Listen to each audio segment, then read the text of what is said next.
오늘 말씀의 제목은 여호와께서 묶으신 것을 기도로 풀기까지. 여호와께서 묶으신 것을 기도로 풀기까지. 우리가 어제 살펴본 대로 한나가 아이를 못 낳는 것은 여호와께서 그로 하여금 아이를 낳지 못하게 하셨다라고 하는 그런 메시지를 몇 차례 우리에게 던진 것을 우리가 마음에 담고 있습니다. 여러분, 우리도 살다 보면 이렇게 내가 사람으로서 할 도리를 다 했는데 되지 않는 경우를 경험할 때가 종종 있습니다. 그때마다 우리는 이건 하나님이 막으시는 것 같다 하는 그런 생각을 하게 될 때가 있단 말입니다. 그럴 때 그 하나님이 막으신 것을 풀려고 하면 우리는 한나처럼 기도로 풀어야 돼요. 기도로 푸는 것이 그것이 가장 확실한 방법이다라고 하는 그런 생각을 가지고 사무엘상 1장 전체를 제가 여러 차례 묵상하고 이런 시각으로 혹은 저런 시각으로 계속해서 묵상하면서 이와 같은 제목을 제가 정하고 말씀을 좀 정리했습니다. 첫째로 하나님께서 묶으신 것을 기도로 풀기까지. 첫째는 기도하고 통곡하며 그랬어요. 기도하고 통곡하며. 그냥 자연스러운 번역은 이렇게 흐느끼면서 기도했다는 거예요. 흐느끼면서 너무너무 괴로움을 어찌할 바를 몰라서 막 흐느끼면서 혹은 막 그냥 통곡이라는 단어를 보면 괴로움에 그냥 막 소리 지르는 거잖아요. 그러니까 흐느끼면서 혹은 막 소리를 내서 견딜 수 없어 하면서 기도했다라고 그렇게 볼 수도 있는데 저는 그냥 단순하게 이렇게 한번 말씀을 묵상해 봤습니다. 기도하고 난 다음에 통곡했다. 기도하고 난 다음에 통곡했다. 기도를 통곡하면서 할 때에는 이 마음이 그 통곡의 내용에만 그냥 이 머리가 이렇게 잡혀 있기 쉬워요. 그런데 그냥 저는 오늘 말씀을 그렇게 묵상해 봤어요. 기도하고 내가 하나님 앞에 내 생각을 정확하게 바르게 기도하고 난 다음에 그럼에도 불구하고 내가 가지고 있는 이 감정이 사그라들지 않아서 그렇게 통곡할 수도 있겠다 하는 그런 생각을 했어요. 이런 생각이죠. 기도한다는 핑계로 자신의 추한 모습을 하나님 앞에 막 함부로 보여도 된다. 기도하는 건데 그게 아니라 하나님 앞에 제대로 기도하려면 격식을 갖추고 그리고 하나님이 기쁘게 받으실 만한 그런 자세로 우리가 하나님 앞에 기도하는 것이 온당하다라고 하는 그런 생각을 제가 끄집어냈습니다. 그리고 난 이후에 하나님께 기도할 것은 제대로 해놓고 그 다음에 그래도 추스러지지 않는 그런 그 고통을 하나님 앞에 이렇게 통곡하는 것, 그것은 좋은 기도의 방법이 될 수 있겠다. 하나님 앞에 우리가 기도한다는 것을 핑계로 함부로 해서는 안 된다는 거예요. 이런 잘못된 생각은 어디까지 가겠습니까? 내가 기도하니까 기도하고 있는데 나는 하나님 앞에 할 도리 다 하고 있는 거야. 그러니까 나는 잘 될 수밖에 없어. 이런 식으로 생각하는 그런 어리석음을 우리가 떨쳐낼 수 있다는 것입니다. 두 번째는 하나님이 묶으신 것을 풀어내기 위해서는 이건 하나님이 묶으셨다라고 하는 그런 생각을 가졌다면 강하게 맞불을 놔야 되는 거예요. 그래서 한 게 뭡니까? 서원을 했습니다. 서원. 만군의 여호와여, 만일 주의 여종의 고통을 돌아보시고 나를 생각하시고 주의 여종을 잊지 아니하사 아들을 주시면 내가 그의 평생의 그를 여호와께 드리고 삭도를 그 머리에 대지 아니하겠나이다. 내가 아들 얻을 욕심 때문에만이 아니다. 하나님이 나에게 아들을 주시면 나는 그를 나시린으로 하나님 앞에 드리겠다. 그렇게 서원하며 기도하고 있는 것을 보게 됩니다. 서원이라는 건 뭐 우리가 설명하지 않아도 잘 압니다. 그런데 진정한 서원은 하나님 것으로, 하나님 것을 세상으로부터 좀 구분하는 것, 거기서부터 이루어져야 된다라고 우리가 생각해야 합니다. 근데 여기 여호와여 만일 그러면 이건 좀 이렇게 확실하게 믿지 않는 거 아닌가? 하나님이 주실 것을 확실하게 믿고 기도하는 게 아니라 그냥 주셔도 좋고 안 주시면 할 수 없고 그런 생각으로 만일이라는 단어를 붙인 것 아닌가 이렇게 오해하기 쉬운데 이 만일이라고 하는 단어에 대해서 학자는 이구동성으로 그 만일이라고 하는 단어는 뭐 이렇게 믿지 못해서가 아니라 그냥 확신을 가지고 하나님이 반드시 이루어 주실 것을 확신하고 난 다음에 그 확신대로 됐다면 나는 이 아이를 하나님께 드리겠습니다. 라고 그렇게 얘기하며 기도했다는 거예요. 그러니까 확신을 가지고 기도했다는 것을 알 수 있고 그 확신이 내게 하나님이 이 아들을 주시면 하나님께 바치는 것도 확신을 이렇게 하나님께 심어주는 그런 모습으로 그렇게 사용했다라고 생각하는 거죠. 세 번째는 오래 기도했습니다. 하나님의 그 묶으신 것을 풀기까지 오래 기도했다 하는 것은 오래 기도하는 동안에 하나님의 그 의식, 하나님의 그 세계를 들여다볼 수 있는 그런 은혜가 주어지고요.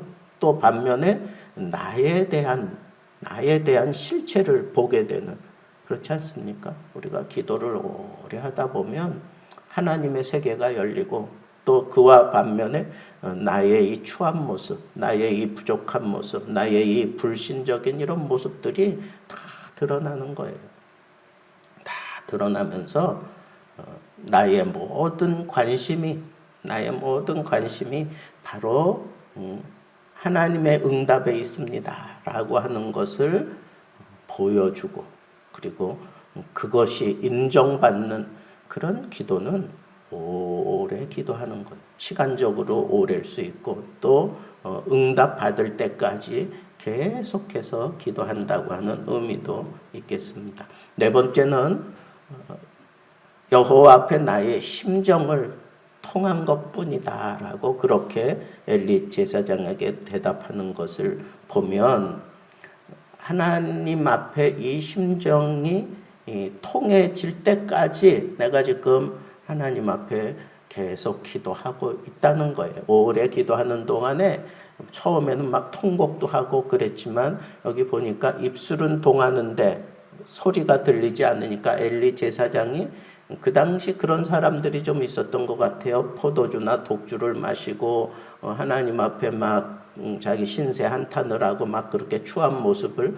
그런 것들을 아마 많이 봤던 것 같아요. 그러니까 이 여인이 그런 모습을 보인다고 생각하고 그렇게 나무라잖아요. 그럴 때 이 한나가 대답한 게 뭐예요?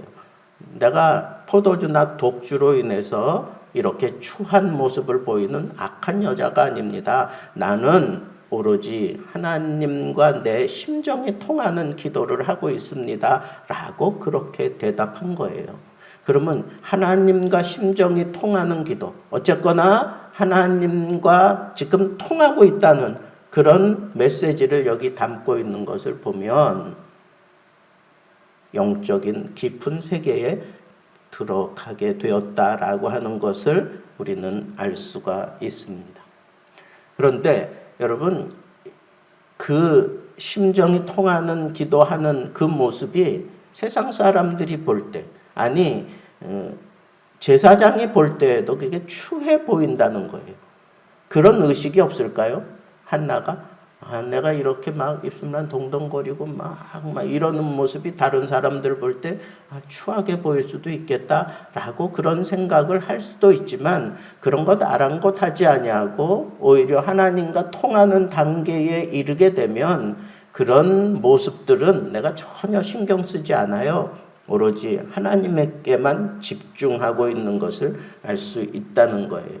여러분, 영적인 깊이 있는 기도는 하나님과 연결되어 있다는 거야. 하나님과 통한다는 거예요. 그 의식이 있는 게 바로 내가 영적으로 깊은 세계에 들어가 있다고 하는 것을 알려지는 지표라는 거예요. 그러니까 여기서 강조하는 건 뭐예요? 집중해서 기도하라는 거예요. 집중해서 다른 것 눈길 뺏기지 말고 마음 뺏기지 말고 오로지 하나님께만 집중하라는 거예요. 그래야 묶여진 게 풀리는 겁니다. 다섯 번째로 엘리 제사장이 그 한나의 그런 변명을 다 듣고 난 다음에 자기가 잘못했구나라고 하는 것을 인정하면서 여인을 축복합니다. 네가 기도한 대로 여호와께서 응답하시기를 원하노라 그러면서 축복해요.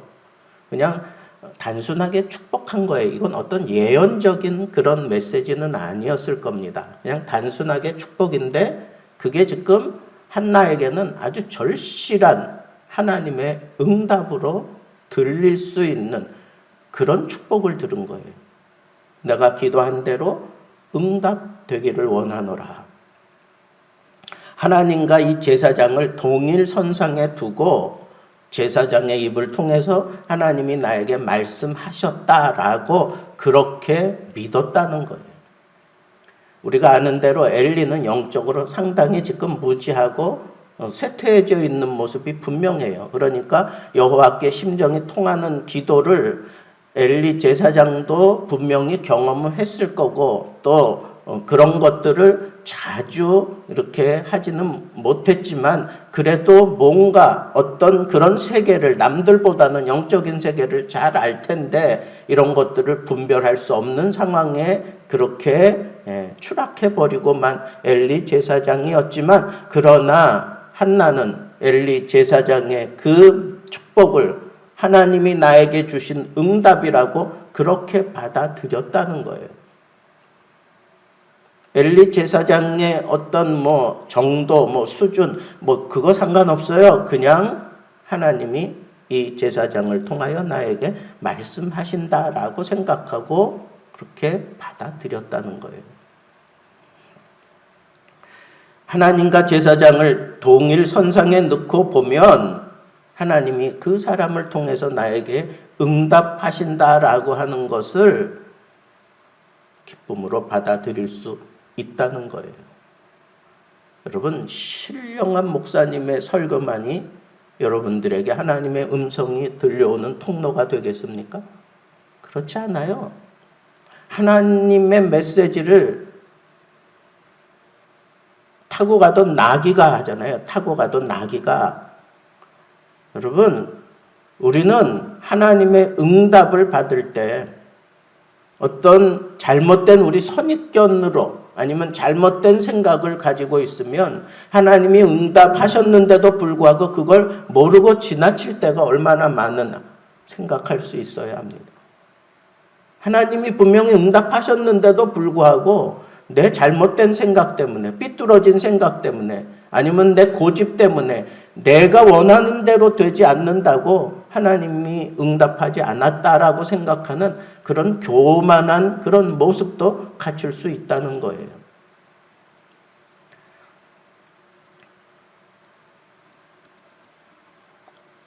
그러했기에 한나는 이제 기도 마치고 식구들이 지내는 그 방으로 가서 거기서 다시는 얼굴에 수색이 없었다 그랬어요. 수색이 없었어요. 응답 받았다라고 하는 그 확신이 들고 난 그 순간에 이미 그 모든 상황들이 바뀌어져 있는 그런 한나의 모습을 보게 됩니다. 그리고 난 이후에 이제 집으로 돌아가서 거기서 엘가나와 동침을 하게 됩니다. 근데 그때 여호와께서 그를 생각하신지라.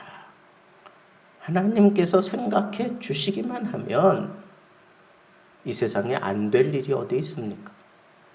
막아 설 수 있는 게 뭐가 있겠습니까? 하나님이 나를 생각해 주시기만 한다면 나는 못할 게 없습니다. 제가 주일에도 그런 예를 들지 않았습니까? 나를 생각해 주신다. 나를 알아주신다. 그 한마디가 그 많은 두려움과 그 많은 환난과 그 많은 시련을 극복해낼 수 있는 그런 든든한 하나님의 응답이었다고. 여러분, 우리가 기도할 때 이런 자세를 가져야 돼요. 하나님 나를 생각해 주옵소서.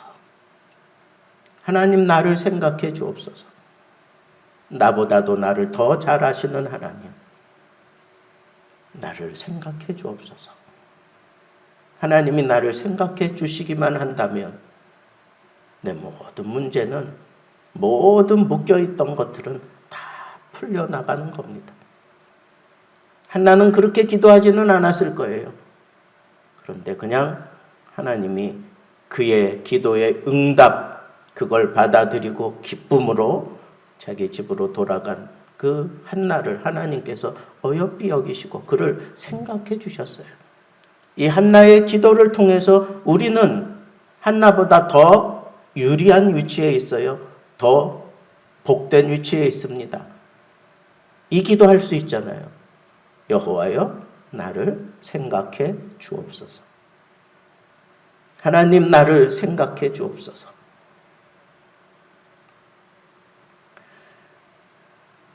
오늘 우리는 한나를 묶으신 그 하나님의 그 마음을 풀어내는 이 한나의 기도를 생각해 보면서 내가 하나님 앞에 제대로 기도 생활하고 있는가? 나에게 모자란 부분은 무엇인가? 하나님이 나를 생각해 주시도록 내가 제대로 기도하고 있나? 이후로 여러분들의 기도 생활에 하나님이 응답해 주시는 그 결과로 한나는 묶여진 것이 풀렸고 하나님이 주신 그 응답에 그 아들 사무엘을 품에 안았습니다. 그리고 그의 이름을 뭐라고 지었어요? 여호와께서 들으셨다. 사무엘의 이름의 뜻이 여호와께서 들으셨다라고 하는 거예요. 여러분, 이런 자랑스러운 그런 열매를 여러분들의 품에 안고 살아야 되지 않겠습니까? 여호와께서 들으셨다. 그런 열매가 여러분 삶에 풍성하게 넘치게 되는, 묶은 것을 풀어낼 줄 아는 그런 참다운 기도자들 되기를 우리 주님의 이름으로 축복합니다.